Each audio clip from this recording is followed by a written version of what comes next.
I can absolutely knock Ilia Topuria out on the White House lawn. How do you know that?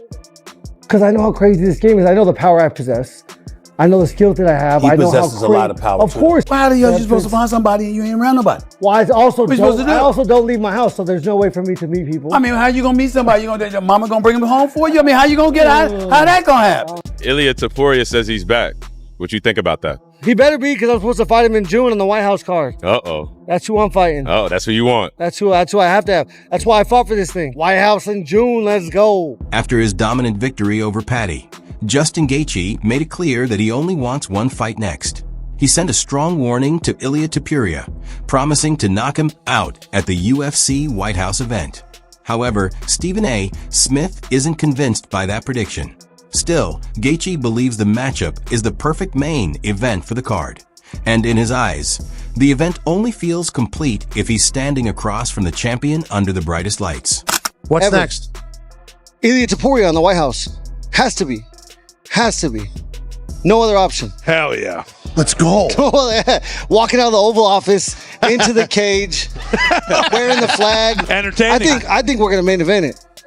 I think we'll be the main event. Boom. Let's go. Once in a lifetime. I'm totally guessing throwing shit against the wall right now. Yeah. Universe. But I mean, what else? You know what I think will probably happen? You know what I think will probably happen? Let's see it. I think there'll be co-headline. You'll be one of them, so that they can say, like, the man who's never had a bad fight, definitely here. So that's a draw. Yeah. And then they put whatever else on there. So I think co-main event. I think for sure. Co-main. Who's main? I don't know. I think it'll be a huge. I think it'll be big name thing. McGregor's been tossed around. Yeah, that's what I'm saying. For that fight. Yeah, I know it's past the time, but name-wise, right? I think that is. If it's McGregor, then McGregor's gonna fight me, and we'll be main event. Anyway. There you go. Okay. Okay, never had a bad fight. Okay. Yeah, it would be if Ilia didn't come back, they would strip him. I'd become the undisputed, and then McGregor gets to fight whoever he wants. So I guess that. On the other hand, Ilia Topuria has reportedly resolved his legal issues with Georgina Usgate, and the case has now been officially dismissed. With that situation behind him, Topuria is back in training and could be preparing for a massive return at the UFC White House event against Justin Gaethje. Recently, Topuria shared new training footage with the caption, "The champ is back."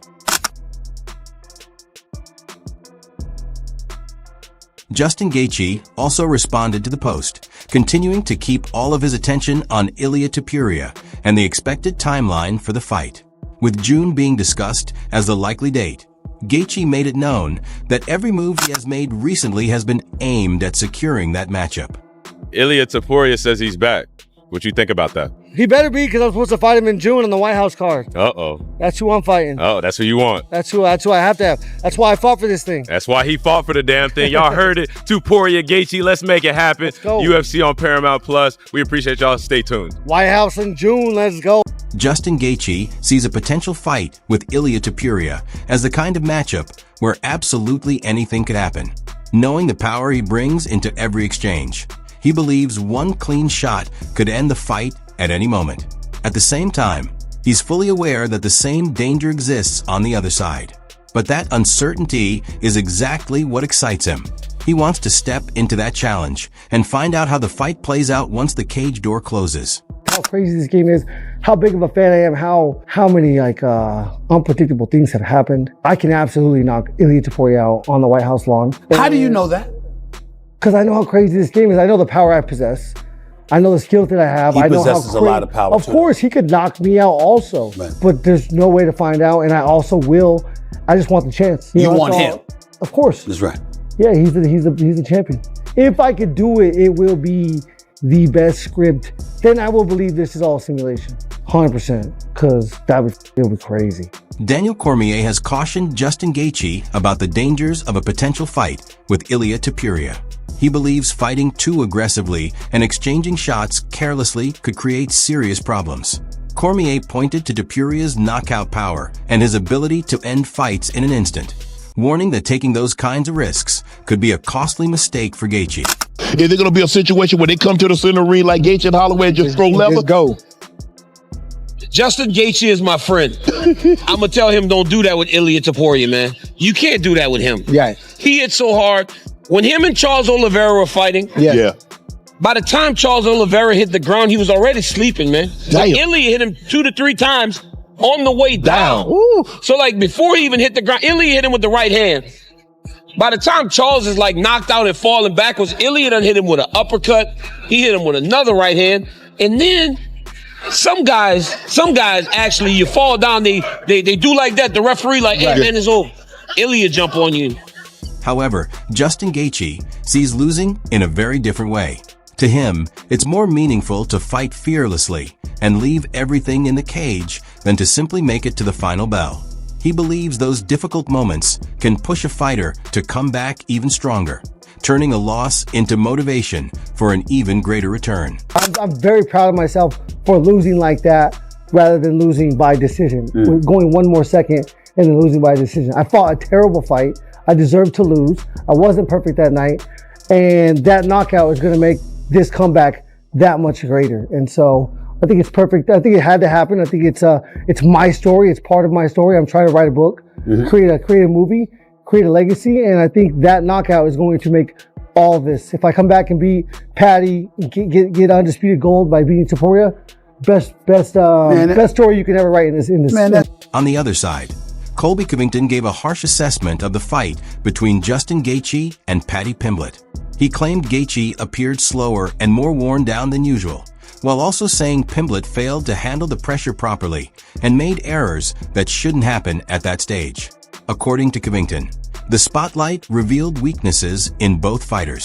Gaethje looked really bad, but Paddy looked even worse. So, you know, Justin looked just like a really old, slow, punch-drunk dude. I call him the king of CTE because he's been hitting the head a lot. So he's got that CTE and he just looked bad. But, you know, Paddy looked worse. He didn't look very good. He looked sluggish. He didn't look fast. Hands down a lot.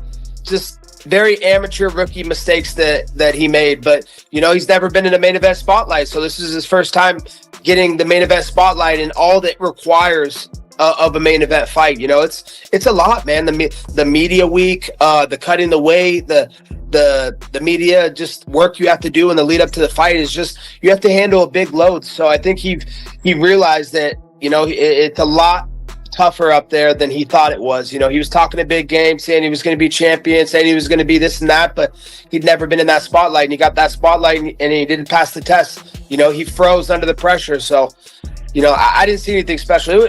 It was a good fight for sure. People like seeing it, but what I saw in the fight, Justin just looked shot. He doesn't look like he has that dog left in him. You know, I don't know. He's just, the CTE really got. Meanwhile, Justin Gaethje admitted that some of Paddy Pimblett's remarks genuinely got under his skin. Understanding the dangers fighters face every time they compete, he believes any kind of threat has to be treated seriously, and that emotional pressure can affect him deeply. He acknowledged that those situations can make him more reactive, but he still tries to stay controlled, avoiding unnecessary trash talk while using his opponent's words as extra motivation. Face is going to look the exact same afterwards. Yeah. We assume in fight promo, like, everything is just kind of what it is. Felt like you actually felt disrespected by that. Is that true? Yeah, true. Like, so after these fights, I have to go back to my family, my mother, my father, my brothers, my sisters, my nieces, my nephews. And if my face is different, they are very concerned. And that is what we risk every single time we step in there. You know, it's not death, but it could be chronic injury, but it's definitely, you know, serious injury.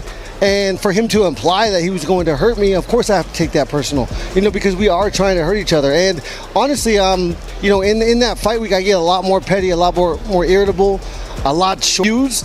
And so I take everything personal. And, you know, as a competitor, you kind of have to use all of that fuel to fire you, to get in there. I honestly made the choice not to talk crap to my opponents anymore because I don't want to fire them up. You know, I want them to go in there with their own inspiration. I'm not trying to inspire them anymore, but that's something I learned. Paddy Pimblett is now hoping that Justin Gaethje defeats Ilia Topuria to capture the undisputed title, believing that outcome could eventually lead to a rematch between them. Looking back at their fight, Gaethje recognizes that he faced a highly dangerous version of Pimblett inside the cage.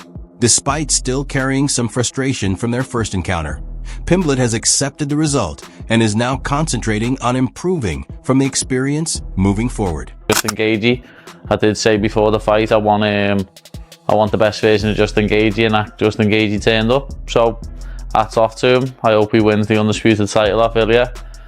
and hopefully we can run it back, even though I don't think he's got too many fights left. Hopefully we can run it back in the future, because there's a couple of things in that fight that pissed me off, but you know, we get on with it. It's done now. There's nothing we can do. There's nothing we can go back and change.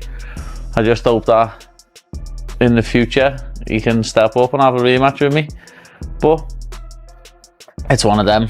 I know he's on the arse end of his career, so if he does end up just fighting Ilia and fighting Max or something and retiring, it's one of them. I'll have learned a lot from losing. Justin Gaethje reflects on his knockout loss to Max Holloway as a moment that strengthens his legacy instead of damaging it. In his view, experiencing a defeat in such dramatic fashion only adds more depth to his career story, making every comeback and future success feel even more significant as his journey continues. It's a much better, story for my legacy to lose like that than to let one more second go and I just lose a decision. Me getting knocked out and then coming back, having 2 wins in a row, it makes those 2 wins that much more inspiring, and it makes what I'm going to do at the end of my career that much more inspiring, and that's ultimately why I'm here. Javier Mendez criticized Justin Gaethje's decision to stand and exchange punches with Max Holloway, describing the strategy as reckless. Although he admitted the fight was highly entertaining for the fans, he believed it was the wrong tactical choice. In Mendez's opinion, Gaethje would have been better off relying more on wrestling and takedowns instead of engaging in a striking battle. You got 2 people. This guy's coming here, you come here, but your objective goal when you come here, you're going to meet him, but your objective goal is to come here, hit, take down, hit, go to the side. It's not hit, stay here. No, let's go. Like, for instance, I'll give you a let's go like what Max Holloway did with Justin Gaethje. Pointed to the floor, let's go. Justin Gaethje said, let's go. Stupid. Yeah. It was great for the fans, but as a strategy, it was not. I would have said, okay, I'll meet you in there. Boom, boom, boom. Take him down. On the other side, Kamaru Usman has openly expressed his desire to face Islam Makhachev next. While he holds respect for Makhachev as a champion, Usman still believes he represents the toughest challenge in the division. He explained that although he thinks highly of Islam, he also sees himself